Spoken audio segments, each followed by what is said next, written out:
The leg day, everyone's favorite gym day. Well, it could be if they cut out all the bullshit and actually focused on the exercises that generate progress, because that's what we'll do in this video today. But before covering the exercises, we need to figure out 3 principles, because if you don't follow these principles, you will see no progress, no matter which exercises you use. The first one is training with high intensity, meaning that you're training close to failure when you're done with a set. But that does not mean that you're going to absolute failure, meaning you cannot do another rep because it will fatigue our nervous system and its muscles too much. Number 2, tracking everything, meaning you're going to write down the sets you did, the reps you did in those sets, and the weight you did on those sets. Really important. And the third principle is use progressive overload, meaning that you keep adding weight after you hit a rep goal to keep progressing. Now let's get into the first exercise. The best leg exercise out there is, in my opinion, the Bulgarian split squat. The back squat is also really close, but I believe that the Bulgarian split squat is better because you need less. You only need a bench and a pair of freaking dumbbells.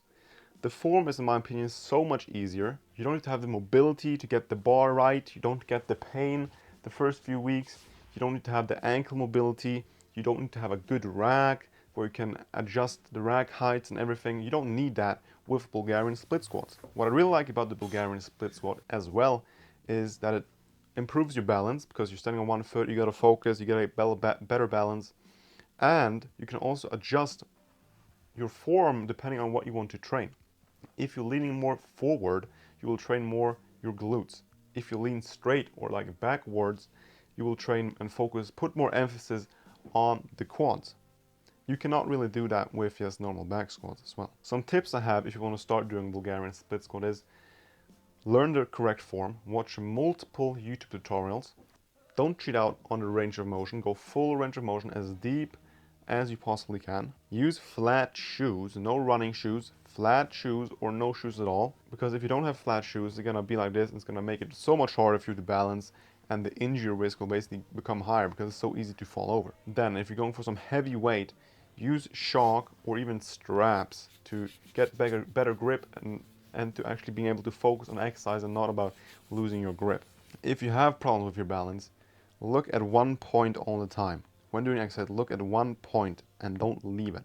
Just focus on that and it's going to be so much easier. But after a couple weeks, after a couple workouts, it will be quite easy to keep the balance going. Then if you feel like your knees are cold, they don't feel that nice when you're doing exercise, buy some knee sleeves. I use knee sleeves basically every session. Every once in a while I don't use them just to make sure I'm good without them, but they are freaking amazing. You will not need more than 2 sets if you're doing the Bulgarian split squat, if you train with the principles like I told you before. Then don't forget to brace, breathe during the movement, or before each rep, breathe in, brace, press out your stomachs, press out your abs, go down, go up, and breathe again. It's gonna improve your stability, it's gonna make your balance easier, and it's gonna improve your power as well. Then the best quad exercise out there, leg extensions. There are very few exercises out there that can even measure themselves with the leg extension when it comes to putting emphasis on the quads. The machine is basically in every single gym. It's a really nice and simple machine. It's a really easy form. It's incredibly easy to overload. You can just move the pin from one stack to another. It's so easy. I believe it's the best movement for training or isolating quads that are seen as probably the most aesthetic muscle of all the muscles in the leg.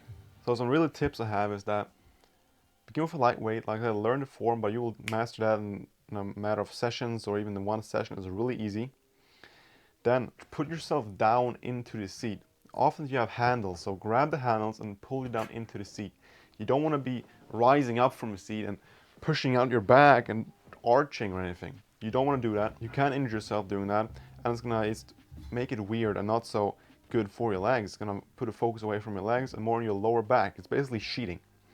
So strap you down into the seat with your own arms. Make sure your back doesn't arch. And then when you're going up, be quite explosive. When you're going down, really do nice, slow, and controlled. At least in the beginning. Then when you have done 5, 6, 7, 8 reps, you can fast up and a little faster down, but still controlled and slow. And here I usually do 2.5 sets.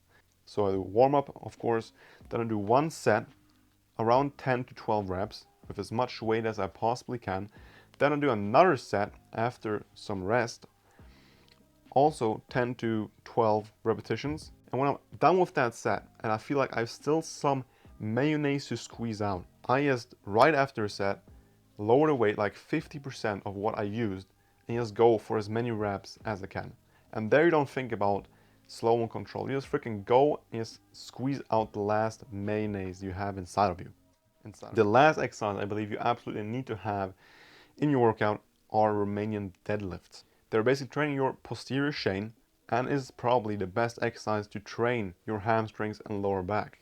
And a Romanian deadlift is also quite functional. If you want to pick something up, you're going to use your lower back and your hamstrings to pick it up without breaking it, of course. And there are two options when it comes to Romanian deadlift. You got both the barbell option and the dumbbell option. I would say try out both and see which one you like more. Both of their pros and cons, but I personally do the dumbbell version because I feel like it gives me a little more freedom and also feel it's easier to grip it. And one tip I have is that it's better to go too light on these than too heavy, because you often think you can do more and more and more, and then you just feel like, damn, I do pretty crap form.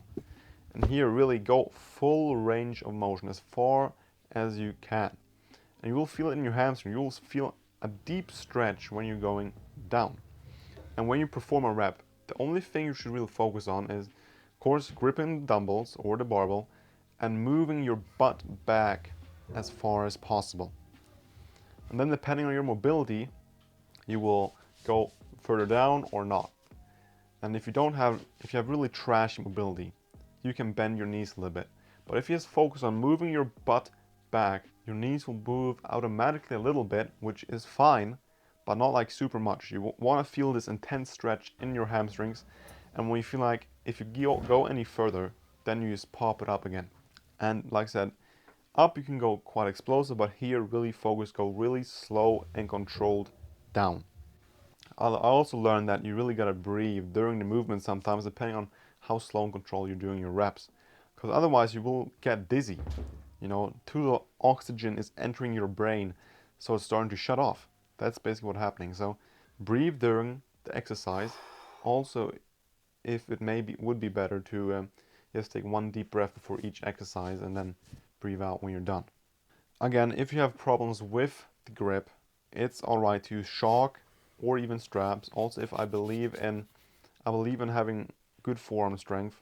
And another grip tip is to lay the dumbbell on your wrist, just to let it rest on your wrist, on your forearm. That will just make it so much easier with grip. And yeah, I barely need shock or straps when I use this trick.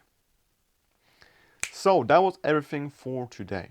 If you have any questions, let me know down in the comment section, and thank you very much for watching.